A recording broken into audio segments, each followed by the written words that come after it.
And more news out of Frankfort that has customers and business owners as excited across Kentucky. Governor Andy Beshear has announced the state is extending the curfew for bars and restaurants from 10 p.m. to 11 p.m. That means last call or last service shifts to 11, and every bar and restaurant must close by midnight. He says the hope is that the immediate change will help businesses and keep people from attending house parties.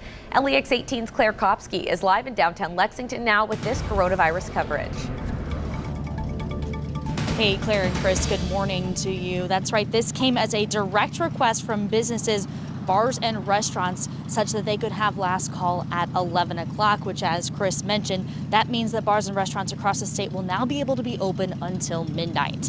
Now, masks are still going to be required for patrons unless they are seated at a table.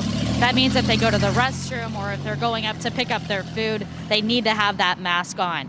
But Banner Sports Bar manager Chris Geisler says it's a step in the right direction. He says as professional and college sports seasons kick off, the Lexington Bar now won't have to worry about having to ask people to leave before the end of the game on TV.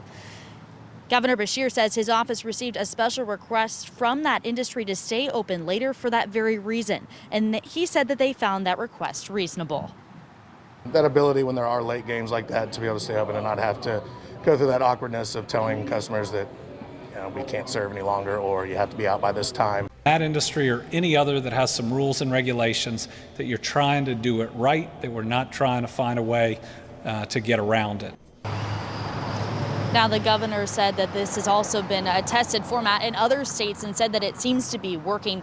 Business owners told us that they are just happy to have some more time to have customers inside their businesses, because during a pandemic, as we've all learned, businesses are really struggling, especially bars and restaurants, which still can only have a capacity of 50 people inside. Claire and Chris, back to you. Right.